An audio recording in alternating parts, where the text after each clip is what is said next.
Hello guys, हमारे education path channel पे आपका स्वागत है।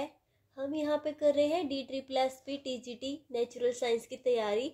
उसमें हमारा चला हुआ है बायोलॉजी का फर्स्ट चैप्टर लाइफ प्रोसेस।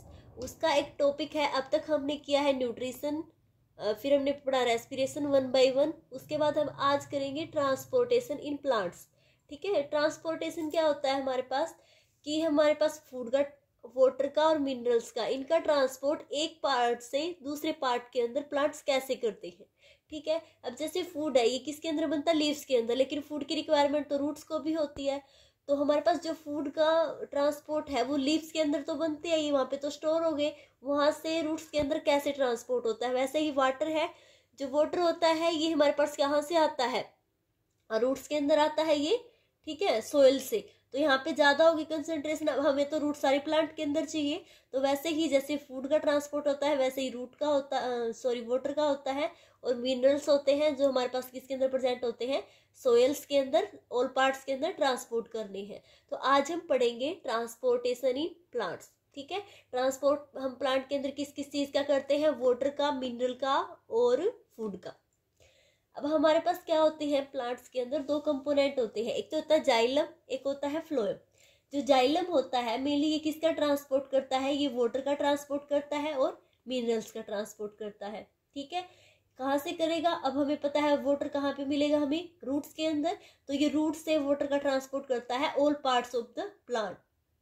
अब हमारे पास ये सोचेंगे कि जो जाइलम होता है उसके कौन कौन से कंपोनेंट होते हैं जिसके थ्रू हमारे पास वाटर है या फिर मिनरल्स है, उनका ट्रांसपोर्ट होता है। अब जाइलम है, उसके अंदर पार्ट होते हैं जाइलम ट्रैकीड्स और जाइलम वेसल्स। ये क्या होती है? लॉन्ग ट्यूब लाइक स्ट्रक्चर्स होती हैं, ट्रैकीड्स और वेसल्स। इन्हीं के थ्रू हमारे पास क्या होता है?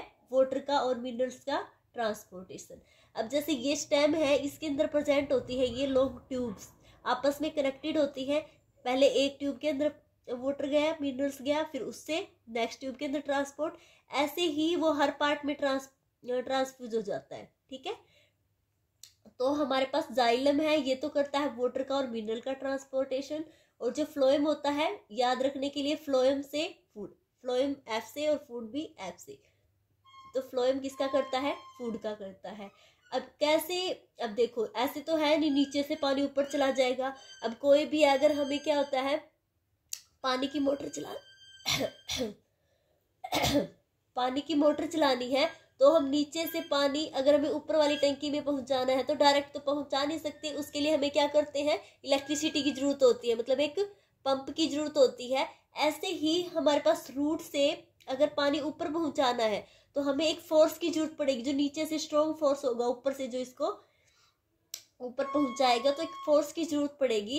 तो इसमें कौन सा फोर्स काम करता है? अब देखो, प्लांट लीव्स है, इनके अंदर जो भी वाटर होगा, पहले वाटर ट्रांसपोर्ट हो गया, वाटर होगा, वो क्या होगा? इवेपोरेट हो जाएगा। ठीक है, उस प्रोसेस को बोलते हैं ट्रांसपीरेशन। ठीक है, अब यहाँ से बाहर वाटर का क्या हो रहा है? ट्रांसपीरेशन। अब ऊपर वाटर की क्या होगी? कम कंसेंट्रेशन, और वाटर की कंसेंट्रेशन नीचे क्या है? ज्यादा। अब ऊपर अगर ऐसे इवेपोरेट होगा तो नीचे क्या करेगा? वो एक फोर्स जनरेट करेगा कि नीचे से और वाटर आए, ऊपर क्या है? वाटर की कमी। तो यहाँ पे एक सक्शन फोर्स जनरेट हो जाता है, किसकी वजह से? ट्रांसपीरेशन की वजह से। ठीक है, उसी की थ्रू ये क्या करता है? वाटर का, ठीक है, ट्रांसपोर्ट, वाटर या फिर मिनरल्स का ट्रांसपोर्ट। उसके बाद हमारे पास आता है फ्लोएम। फ्लोएम का किसका करता है? फूड का ट्रांसपोर्ट। अब फूड कहाँ पे बनता है हमारे पास? लीव्स के अंदर। तो ये लीव से all part of plant body के अंदर क्या कर देता है? ट्रांसपोर्ट। अब जैसे जाइलम के दो कंपोनेंट थे, ट्रैकीड्स और वेसल, वैसे ही फ्लोएम के भी दो कंपोनेंट है। वैसे 4 कंपोनेंट होते हैं, लेकिन जो ट्रांसपोर्ट में हेल्प करते हैं वो ये दो कंपोनेंट है, सीव ट्यूब और कंपेनियन सेल। अब जैसे देखो, लीव्स है, लीव्स के अंदर खाना बन गया, यहाँ से चला जाता है सीव ट्यूब के अंदर। सीव ट्यूब के साथ ही एडजेसेंट होती है कंपेनियन सेल। ठीक है, ये लॉन्ग सेल्स होती हैं थोड़ी, कंपेनियन सेल के अंदर ट्रांसपोर्ट हो जाता है। उस कंपेनियन सेल से नेक्स्ट हमारे पास चला जाता है सीव ट्यूब के अंदर। ठीक है, फिर हमारे पास जिस भी सेल को पहुंचाना होता है उसके पास चला जाता है। ठीक है, तो ये फ्लोएम का ट्रांसपोर्ट कैसे होता है? One sieve tube to other, फिर कंपेनियन सेल, फिर सीव ट्यूब, और फिर हमारे पास किसके पास आ जाता है? जिसके पार्ट को जरूरत होती है, जैसे ये रूट्स को जरूरत होगी खाने की, तो ये किसका ट्रांसपोर्ट हुआ? फ्लोएम का। अब ये तो था कि कंपोनेंट क्या क्या है जाइलम और फ्लोएम। अब हो कैसे कैसे सकता है ट्रांसपोर्ट, तो हम यहाँ पे पढ़ेंगे। अब सबसे पहले प्रोसेस है कि डिफ्यूजन। ठीक है, डिफ्यूजन में क्या होता है हमारे पास, जहाँ पे हाई कंसंट्रेशन होती है वहां से लो कंसंट्रेशन की तरफ। अब यहाँ पे देखो वाटर की हाई कंसंट्रेशन थी, ऊपर वाटर की लो कंसंट्रेशन है, तो हाई टू लो अगर हमारे पास क्या हो रहा है, मूवमेंट हो रही है वाटर की या फिर किसी भी लिक्विड की या फिर भी गैस की, तो इस प्रोसेस को क्या बोलते हैं, diffusion, high to low concentration. और ये जो डिफ्यूजन होता है ये हमेशा गैस और लिक्विड के केस में होगा। ठीक है, यहाँ पे हमारे पास क्या होता है, कोई भी एनर्जी की जरूरत नहीं होती इसको कि बाहर से हमें कोई एक्स्ट्रा एनर्जी देनी पड़ेगी, कोई एक्स्ट्रा एनर्जी की जरूरत नहीं होती। इस ट्रांसपोर्ट को बोलते हैं पैसिव ट्रांसपोर्ट। ठीक है, कोई एनर्जी की जरूरत नहीं पड़ेगी। और डिफ्यूजन के अंदर कोई भी ना कोई कैरियर प्रोटीन की जरूरत पड़ती, सिंपल डिफ्यूजन होता है, मतलब सिंपल मूवमेंट होती है हाई टू लो। जैसे अगर हम एक रूम है उसके कॉर्नर में परफ्यूम स्प्रे कर देते हैं तो वो धीरे धीरे क्या होता है, सारे कमरे के अंदर फैल जाता है। ठीक है, तो वो क्या हुआ, कॉर्नर पे हाई कंसंट्रेशन थी एंड अदर पार्ट में रूम के कम कंसंट्रेशन थी, तो वो डिफ्यूजन प्रोसेस के थ्रू क्या होता है, कंप्लीट रूम के अंदर फैल जाता है। तो उस प्रोसेस को बोलते हैं डिफ्यूजन। डिफ्यूजन से ही क्या हो सकता है, फूड का ट्रांसपोर्ट और वाटर का। सेकंड है mechanism facilitated diffusion. Facilitated diffusion के अंदर भी कोई बाहर से एनर्जी की रिक्वायरमेंट नहीं होती, होता ये भी हाई टू लो कंसंट्रेशन है, बट इसमें क्या होता है, कैरियर प्रोटीन की हेल्प होती है। अब जैसे कोई भी सेल है हमारे पास, ये एक मेम्ब्रेन है, तो यहाँ पे हमारे पास क्या होगा, कैरियर प्रोटीन। अगर कोई भी चीज हमें नीचे से ऊपर पहुंचानी है, यहाँ पे हाई कंसंट्रेशन होगी, यहाँ पे लो कंसंट्रेशन होगी, तो हाई टू लो जाएगा, कोई बाहर से एनर्जी की जरूरत नहीं पड़ेगी, बस यहाँ पे क्या होना चाहिए, कैरियर प्रोटीन। ठीक है, ये प्रोटीन ही काम करेगा यहाँ से यहाँ पे ले जाने का। ठीक है, इसके अंदर क्या होता है, सैचुरेशन इफेक्ट। ये होता रहता है, कब तक होता रहता है, जब तक दोनों साइड दोनों कंसंट्रेशन इक्वल ना हो जाए। इसमें भी ये होता है सैचुरेशन इफेक्ट।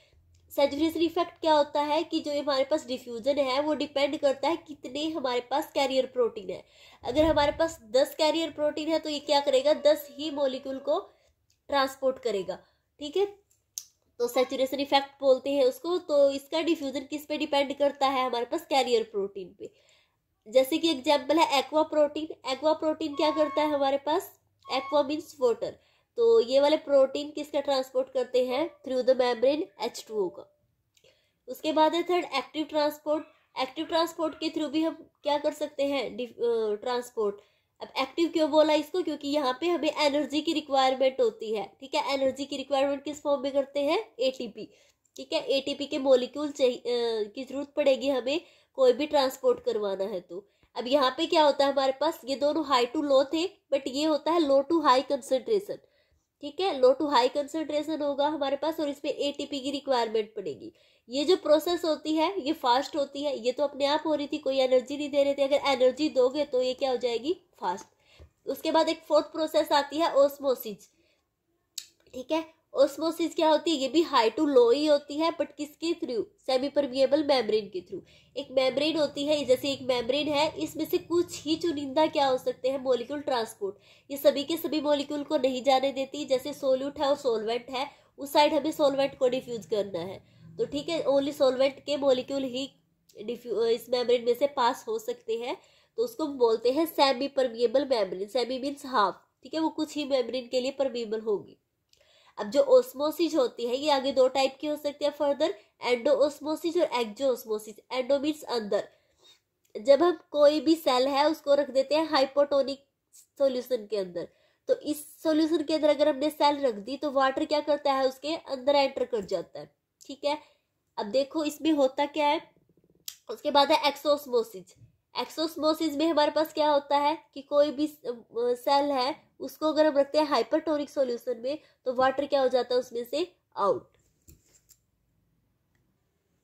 अब देखते हैं एंडोस्मोसिस। एंडोस्मोसिस में हमने क्या बताया, एंडो मीन्स अंदर, यहाँ पे हमारे पास सेल है उसके अंदर वाटर एंटर करेगा। ठीक है, अब देखो हाइपोटोनिक, हाइपो मीन्स क्या होता है, कम। अब ये जो सॉल्यूशन है इसके अंदर हमारे पास वाटर की कंसंट्रेशन ज्यादा है और हमारे पास कोई भी साल्ट है उसकी कंसंट्रेशन कम है। अब हमें पता है यहाँ पे साल्ट कम है तो हमारे पास साल्ट किसके अंदर ज्यादा होगा, सेल के अंदर। यहाँ पे साल्ट हमारे पास क्या है, ज्यादा। अब वाटर यहाँ पे हमारे पास क्या है, कम। अब हमें पता है वाटर यहाँ पे हाई है तो हाई टू लो जाएगा वाटर, ठीक है। तो हाई टू लो वाटर जाएगा, तो इसलिए इसको बोलते हैं एंडोऑस्मोसिस।